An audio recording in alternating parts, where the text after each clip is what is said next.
நாளைய இயக்குனர் இந்த பூஜைக்கு நீங்க எல்லாம் வந்தது எனக்கு ரொம்ப சந்தோஷம், ரொம்ப மகிழ்ச்சி.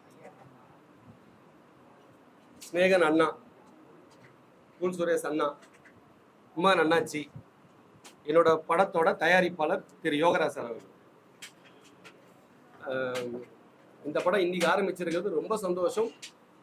அது எனக்கு எல்லாம் இவங்கெல்லாம் கூட நிற்கிறது எனக்கு ஒரு மிகப்பெரிய பலமா தெரியுது. ஒருத்தருக்கு ஒரு விஷயங்கள் பண்ணி வச்சிருக்கேன்.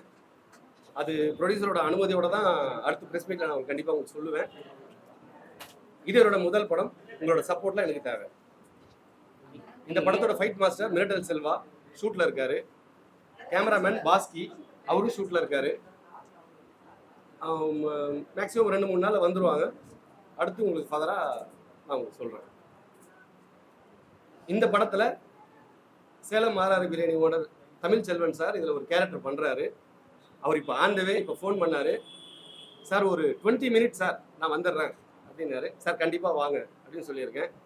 படத்தோட லிரிக்ஸ் ரைட்டர் அண்ட் ஆக்டர் இதில் அண்ணன் அண்ணா இல்லைண்ணே, அண்ணன் எனக்கு முதல் படத்தினால அண்ணன்கிட்ட நான் சொன்னது, அண்ணன் எனக்கு இந்த படத்தோட சாங் ஃபுல்லாக நீங்கள் தான் எழுதுறீங்க. ரெண்டாவது இந்த படத்தில் ஒரு கேரக்டருக்கு நீங்கள் நடிகரும்னு நான் சொல்லியிருக்கேன். அண்ணன் நடிக்கிறத பற்றி சிரிச்சாரு. ஆனால் எனக்கு பண்ணி கொடுப்பாரு எனக்கு நம்பிக்கை இருக்குது. அடுத்து நம்ம கூல் சுரேஷ் அண்ணன், உங்களுக்கு சொல்லவே வேணாம், அண்ணனை பற்றி தெரியும். அண்ணனுக்கு இதில் ஒரு கேரக்டர் ஒன்று இருக்குது. நான் முதல்ல ஃபோனில் எக்ஸ்பிளைன் பண்ணேன். ஆனால் நீங்கள் சும்மா ஒரு லைன் கேளுங்கண்ணே, நான் சொல்கிறாமா கேளுங்கண்ணா அப்படின்னா, சரி ஓகே சொல்லுங்க, நல்லா இருக்குப்பா, கலவிடுவோம்ப்பா, பண்ணிவிடுவோம்ப்பான்னாரு. அதனால் அண்ணன் சந்தோஷம். இமான் அண்ணாச்சி ஃபோன் பண்ணிட்டு, அண்ணாச்சி வீட்டில் இருக்கீங்களா, எங்கே இருக்கீங்கன்னு கேட்டேன். சார் வீட்டில் தான் இருக்கேன் அண்ணாச்சி, வீட்லேயே இருக்க அண்ணாச்சி வந்துடுறேன்னு சொல்லிட்டு அண்ணாச்சி வீட்டுக்கு போயிட்டு ஒரு 1/2 மணி நேரம் அவரோட போர்ஷன் மட்டும் எக்ஸ்பிளைன் பண்ணேன். ஃபுல்லாக கேட்டார். எப்போ என்ன பிளான் பண்ணியிருக்கீங்கன்னு கேட்டிருக்காரு. ஓகே நல்லா இருக்கு அப்படின்னு சொல்லி அண்ணாச்சி இந்த படத்தில் பண்ணுறாரு. அண்ணாச்சிக்கு நன்றி. என்னோட அண்ணன் ஸ்நேகன் சாருக்கும் நன்றி. ஏன்னா முதல் பட இயக்குனருக்கு நீங்கள்லாம் இப்படி சப்போர்ட்டாக இருக்குன்றது அடுத்து வர எல்லா ஒரு உதவி இயக்குனராக இருக்கட்டும், அடுத்து சினிமாவில் ஜெயிக்கணும்னு நினச்சி டைரக்டராக வர்றவங்களா இருக்கட்டும், அவங்களுக்குலாம் இது ஒரு மிகப்பெரிய ஒரு சக்ஸஸ்ஃபுல்லாக இருக்கும். எல்லாருக்கும் நன்றி. எல்லாருக்கும் வணக்கம். நாளை இயக்குனர் பட பூஜைக்கு வந்த உங்களுக்கு முறை அந்த டீம் சார்பாக நன்றி சொல்கிறேன். அதே நேரத்தில் இந்த டீமில் நானும் இருக்கேங்கிறது எனக்கு ரொம்ப பெருமையாக இருக்குது. காரணம் என்னென்னு கேட்டிங்கன்னா, நிறைய பெரிய படங்கள் பண்ணலாம், நிறைய பெரிய பெரிய நடிகர்கள் கூட சேர்ந்து நம்ம வேலை பார்க்கலாம். ஆனால் இந்த சினிமாவுக்காக வேண்டிய தன்னுடைய வாழ்க்கையை பாதி அர்ப்பணிச்சுட்டு எங்கேயுமே அதுக்கான இலக்கு கிடைக்கலையேன்னு சொல்லி திரும்பி போன ஒரு சில பேரில் திரும்பி மறுபடியும் அந்த இடத்துல நான் இயக்குனராக தான் ஜெயிக்க முடியல, ஆனால் என்னால் ஒரு இயக்குனரை உருவாக்க முடியும்னு சொல்லிட்டு மறுபடியும் இந்த படத்துக்கு தயாரிப்பாளராக வந்த யோகராஜ் செபஸ்டின் அவர்களுக்கு தான் நாங்கள் நன்றி சொல்ல வேண்டியிருக்கிறத. நான் இவர் உதவி இயக்குனராக இந்த மண்ணில் மிகப்பெரிய போராட்டத்தை சந்திச்சுட்டு இன்னைக்கு அங்கேருந்து அந்த இடத்துலேருந்து வேறொரு இடத்துல போய் இன்னைக்கு மிகச்சிறந்த ஒரு தொழிலதிபராக கல்வியாளராக இருக்கார்.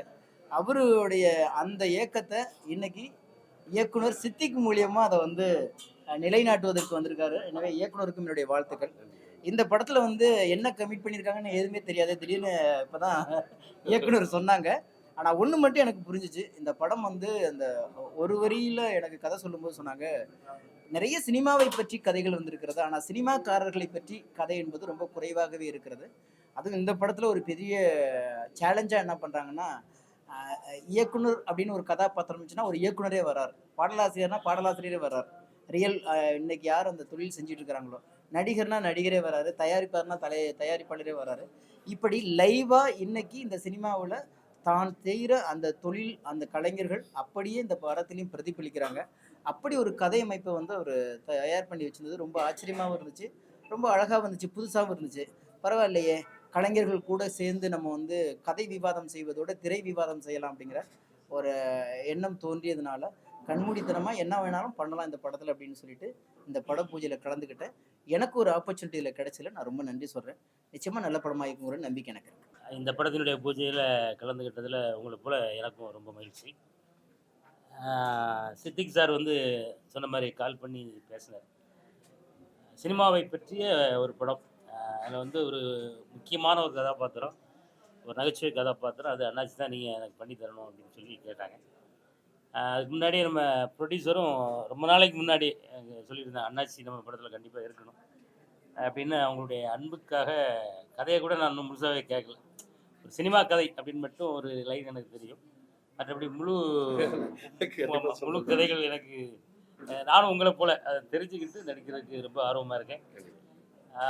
கடின உழைப்பாளி சித்திக் சாரும் சரி, நம்ம ப்ரொடியூசரும் சரி, கடினமான உழைப்பாளிகள். ஏன்னா அவங்களோட கொஞ்ச நாள் அப்படியே ட்ராவல் பண்ணும்போது தான் அதை நான் முழுமையாக தெரிஞ்சுக்கிட்டேன். அதில் நம்முடைய ஸ்னேகன் சார் இருக்காங்க, நம்ம தம்பி கூல் சுரேஷ் இருக்கார், மாஸ்டர் தீனானா இருக்கார், இன்னும் நிறைய தொழில்நுட்ப கலைஞர்கள் நிறைய பேர் இணைந்து அவருடைய உழைப்பில் உருவாகிற இந்த நாளைய இயக்குனர் கண்டிப்பாக ஒரு மிகப்பெரிய ஒரு வெற்றி படமாக அமையும் அப்படின்றதுல எந்த சந்தேகமும் இல்லை. அதை நீங்கள் தான் வெற்றி படமாக மாற்றி தரணும். அதை இந்த நேரத்தில் உங்கள்கிட்ட ஒரு அன்பான வேண்டுகோளாக வச்சு இந்த படத்திற்கு மீண்டும் என்னுடைய வாழ்த்துக்களை தெரிவித்து விடுகிறேன். நன்றி. நாளைய இயக்குனர் அந்த படத்தோட பூஜை உண்டு, ஆஃபீஸ் பூஜை. அதுக்கு எல்லாம் பெரியவங்கெல்லாம் வந்திருக்காங்க. நம்ம இமான் அண்ணாச்சி வந்திருக்காங்க, ஸ்னேகன் சார் வந்திருக்காங்க, டான்ஸ் மாஸ்டர் தீனா அவர்கள் வந்திருக்காங்க, அப்புறம் தயாரிப்பாளர் யோகராஜ் சார். அவங்க இந்த படத்துக்கு எங்களுக்கு கிடைச்சது பெரிய யோகம். அவருக்கு என் மனமார்ந்த நன்றி. படத்தின் இயக்குனர் சித்திக் அவர்கள், அவருக்கும் என் மனமார்ந்த வாழ்த்துக்கள். நாளைய இயக்குனர் அப்படின்னாலே அதுக்கு ஒரு ராசி உண்டு. டிவியில் ஒரு ஷோ ஒன்று வந்திருக்கோம், பார்த்துருப்பீங்க, நாளைய இயக்குனர் ஷோ. அந்த ஷோலேருந்து வந்தவங்க தான் நம்ம கார்த்திக் சுப்ராஜ் சார். இன்னைக்கு சூப்பர் ஸ்டாரை வச்சு படம் பண்ணவர் தட்டு. அப்புறம் கங்குவா பண்ணுறாருங்க, அந்த டேட்டு பேர் என்ன? இல்லை இன்னொரு படம் இல்லைப்பா, சூர்யா சாரை வச்சு இன்னொன்று பண்ணுறாரு. இன்னொன்னுப்பா இல்லைப்பா, இன்னொரு படம். சரி, அப்புறம் அந்த நடுவில் பக்கத்தை காணும் டைரக்டரு. ஸோ இவங்க எல்லாமே இந்த நாளைய இயக்குனர் அந்த டிவி போட்டிக்குள்ளேருந்து வந்தவங்க தான். ஸோ அப்படி அந்த பொட்டிக்குள்ளேருந்து வரப்போகிறவங்க தான் நாங்கள்லாம். அதனால வெந்து தணிந்தது காடு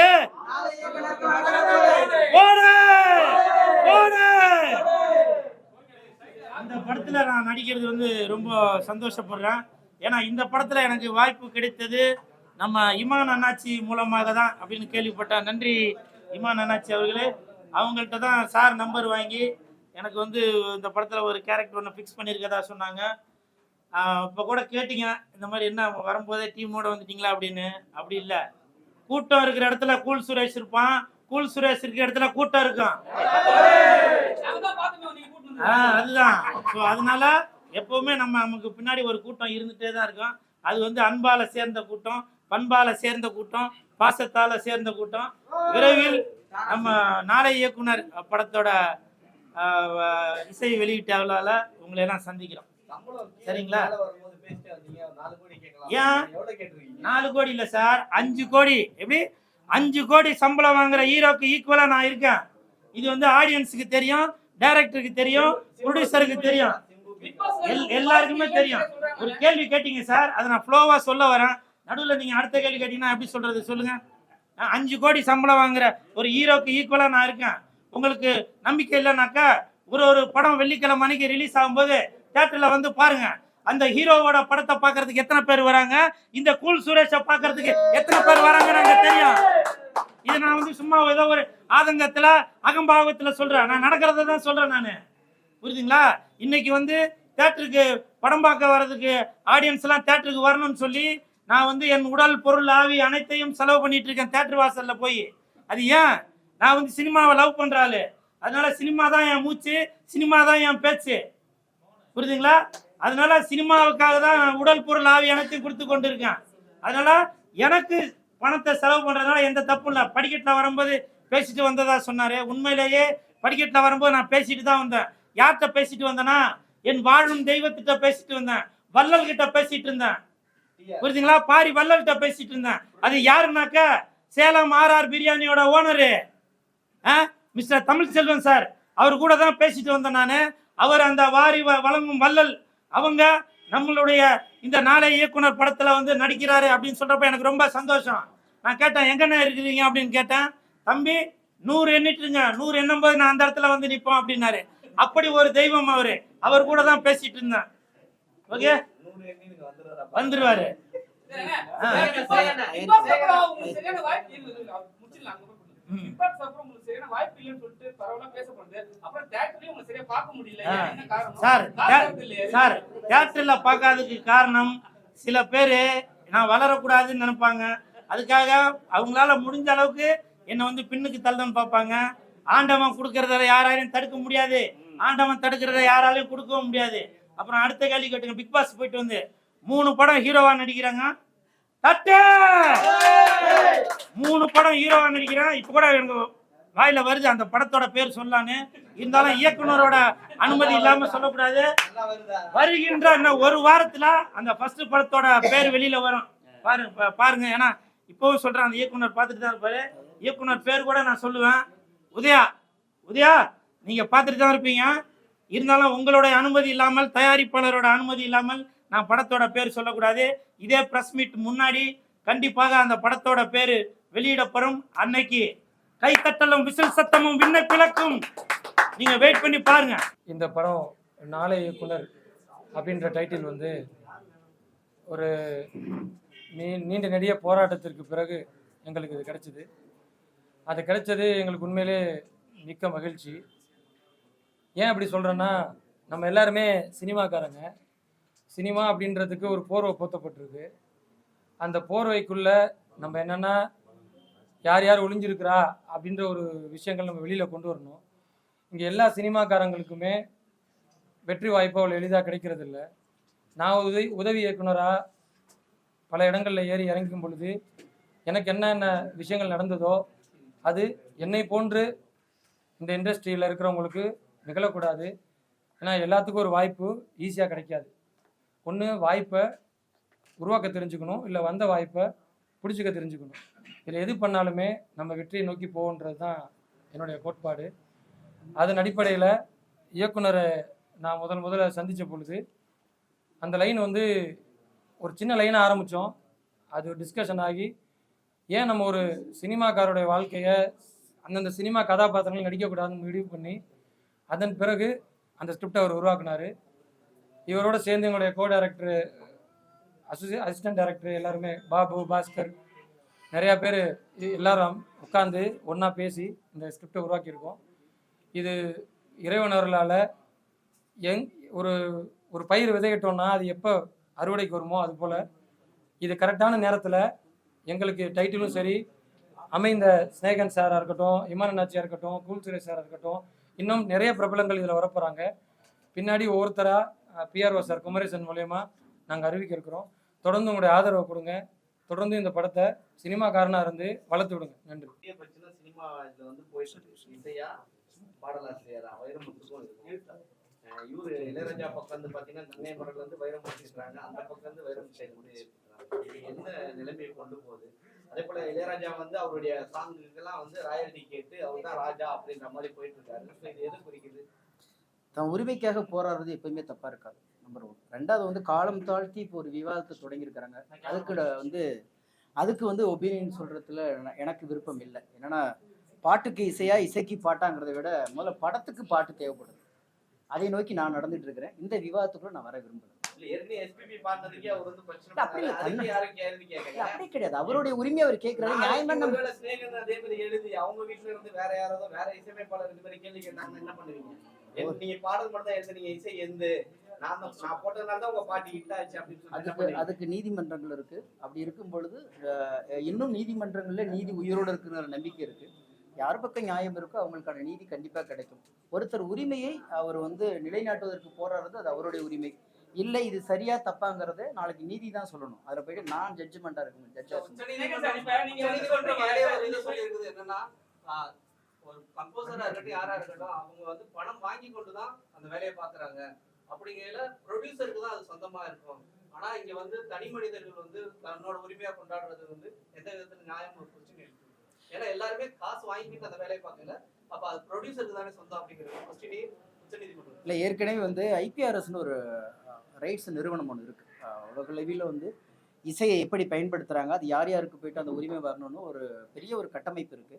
அதன் அடிப்படையில் தான் இன்னைக்கு வந்து ராஜா சார் வந்து அந்த உரிமையை கோர்றாரு. அதில் உள்ள நியாயம் அல்லது அதில் உள்ள விவாதங்களை விவாதித்து தான் முடிவெடுக்கிறது சொல்லியிருக்காரு. நீங்கள் சொல்ல நியாயமானது. ஏன்னா பணத்தை போடுறது வந்து தயாரிப்பாளர் தான். ஆனாலும் இங்க ஒரு சிஸ்டத்தை உருவாக்கி வச்சிருக்கிறாங்க ஏற்கனவே. ஒரு பாடல் மீண்டும் மீண்டும் ஒழிக்கப்படும் பொழுது அது யார் யாருக்கெல்லாம் போய் சேரணும், ஓன் கிரியேட்டர்ஸ் யார் அப்படின்ட்டு அந்த பைலாவிலே இருக்கு, அந்த புரோட்டோகால் இருக்கிறதுனால வேண்டி அதையோடைய அடிப்படையில் தான் இன்னைக்கு வந்து அவங்க கேஸ் போடுறாங்க. அது இன்னும் ஒரு தீர்வுக்கு வரல. வரும்போதும் அதை பத்தி சொல்ல முடியும். ஏன்னா ஒரு வழக்கோ ஒரு விவாதமோ நீதிமன்றத்தில் இருக்கும்போது அதை பற்றியான தீர்வுகளை தனி மனிதராகிய நாம வந்து முடிவு பண்ணுவது தவறாக இருக்கும்னு நினைக்கிறேன் நான். இளையராஜா வந்து இப்ப வந்து ரஜினி சார் வந்து ஒரு படம் பண்ணிருக்காங்க சரிங்களா, கூலி. அதுல வந்து ஒரு சாங் வந்து அவரே வாய்ஸ் ஓவர் பாடுவார் சரிங்களா, அதுக்கே வந்து காப்பிரைட் போட்டிருக்காரு. அவ்வளவு பெரிய ஆர்டிஸ்டுக்கே இவ்வளவு இந்த பிரச்சனைனா, சின்ன சின்ன ஆர்டிஸ்ட் இப்ப உங்களை மாதிரி ஆளுங்க, உங்களை மாதிரி இல்ல, உங்களை மாதிரி முன்னெடுத்து வர ஆளுங்களுக்கு எல்லாம் எவ்வளவு பிரச்சனை கொடுக்குறாங்க. ஏன்னா வந்து இளையராஜா மட்டும் தான் இந்த ஃபீல்ட்ல காப்பிரைட் கேட்டிருக்காரு, மத்த எந்த ஒரு இசையமைப்பாளரும் கேட்கல. அது நீங்க வந்து ஒரு எழுத்தாளரா ஒரு ஆக்டரா உங்களோட பதில் என்ன? கண்டிப்பாக என்னுடைய உரிமையை நான் பறிப்பகும் போது நான் குரல் கொடுப்பேன். ஆனா அதை எடுத்துட்டு போய் நீதிமன்றம் வரைக்கும் போராடுறதுக்கான வலு உள்ளவர்கள் போராடிட்டு இருக்கிறாங்க.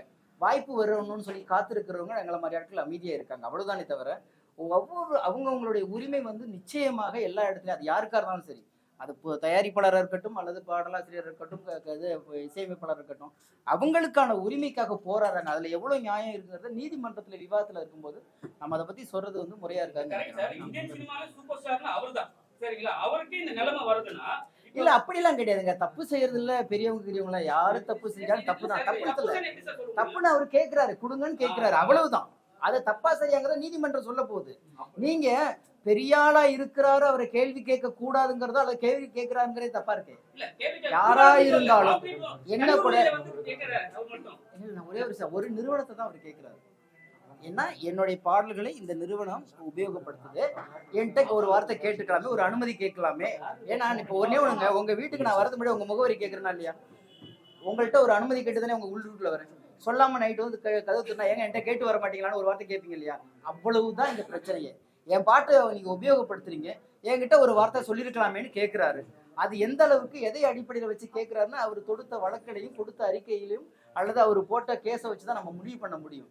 வெளியில இருந்துகிட்டு ஒரு நதிக்கரையில உட்காந்துட்டு நதிக்குள்ள என்ன இருக்கு நம்ம கணக்கு போடவே முடியாது. அது போடுறது தப்பு. நம்ம பேசுறீங்க இல்ல, நீங்க மறுபடியும் அந்த கட்சி போறீங்க. முதல்ல இது காலம் தாழ்த்தி போன ஒரு வழக்கு சரிங்களா. இது ஏற்கனவே கடந்த 40 வருஷமா 20 வருஷமா பேசிட்டு இருக்கிறாங்க. நீங்க நான் பெருசா நீ பெருசான்னு பேசிட்டு, இது அவங்க 2 பேரும் சேர்ந்து முடிவெடுக்கணும். எங்க இந்த காழ்ப்புணர்வு தொடங்குச்சு நமக்கு தெரியாது. வேடிக்கை பார்க்குற மனிதர்களா இருக்கும். தொடக்கத்திலே நான் இல்ல சார், இல்ல தொடக்கத்திலே நான் யாரு உருவாக்கவே முடியாது. பாடல் எழுதுனா மட்டும் தான் உருவாக்க முடியும். ஒரே ஒரு விஷயம், எழுத்து எவ்வளவு ஒரு கவிஞனுக்கு முக்கியமோ அதே போல இசை ஒரு இசையமைப்பாளனுக்கு முக்கியம். நல்லா புரிஞ்சுங்க. அப்படி கிடையாது, நீங்களா பேர் வைக்கிறீங்க. இப்ப கூட சொன்னேன், பாட்டுக்கு இசையா இசைக்கு பாட்டாங்கும் போது நான் படத்துக்கு பாட்டுன்னு போறேன், என்னை விட்டுருங்கன்னு சொல்றேன். நீங்க ஏன் என்ன ஒரு பக்கம் சாய்க்க ட்ரை பண்ணிட்டு இருக்கீங்க? என்னை ஒரு பக்கத்து ஆளாக பார்க்க முயற்சிப்பதற்கு நண்பரே, என்னை ஒரு பக்கத்து ஆளாக பார்ப்பதற்கு முயற்சிப்பதே முதல் குற்றம் சரியா. அதை எப்போதும் செய்யாதீங்க. நடுநிலைமையாளர்கள் என்பது ஒரு தராசுக்கு 2 தட்டு இருக்கு. அந்த 2 தட்டையும் காலியா வச்சுட்டு சரியா இருக்கான்னு பார்த்ததுக்கு அப்புறம் எடையை போடுங்க. எதுல வந்து எடைக்கல் வைக்கலாம், எதுல பொருளை வைக்கலாம்னு. நாம நோக்கமே இவருக்கு பேசுவார், இவருக்கு பேசுவார். முதல்ல இந்த மனப்பான்மையில இருந்து ஒரு தட்டை கேள்வி கேட்கறதை நிறுத்திக்கணும். அதுதான் நல்லது.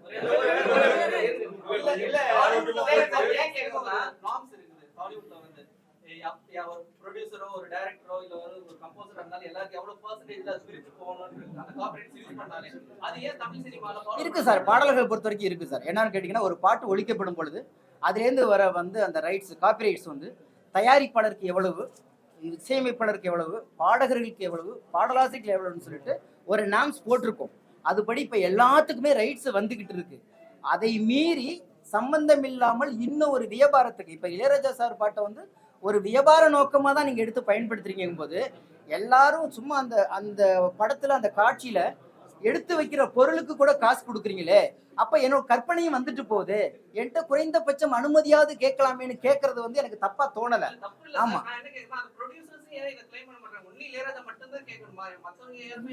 இல்ல, ஒன்னே ஒண்ணுதாங்க. இன்னைக்கு அவர் நிறைய பாடல்கள் அவருக்கு பதிவாயிட்டு இது போல பயன்படுத்திட்டு இருக்கிறாங்க. அதனால கேட்கிறாரு.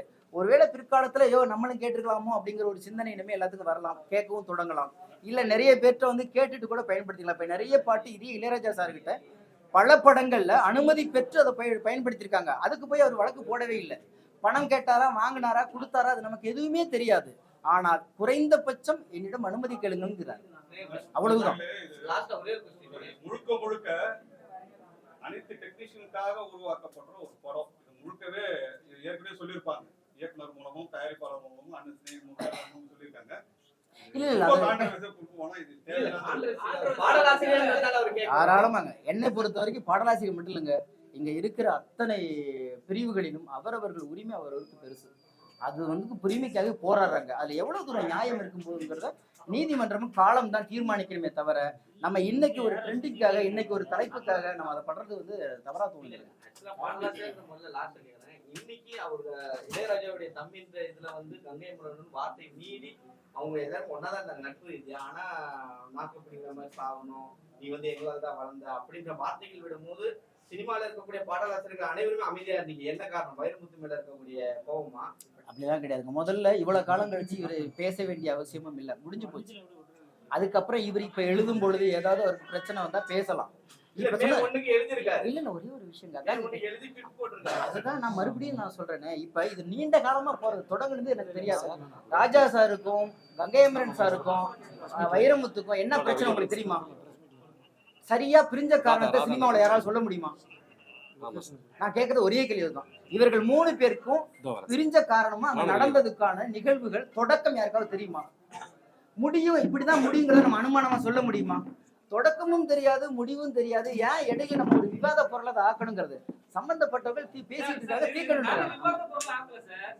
சார் நீங்க என்ன நீங்கன்னா அதுதான் நாங்க சொல்றோம். அவர் கேட்டது எனக்கு தெரிஞ்சு இதை காலம் தாழ்த்தி அவர் பேசியிருக்கவும் கூடாது.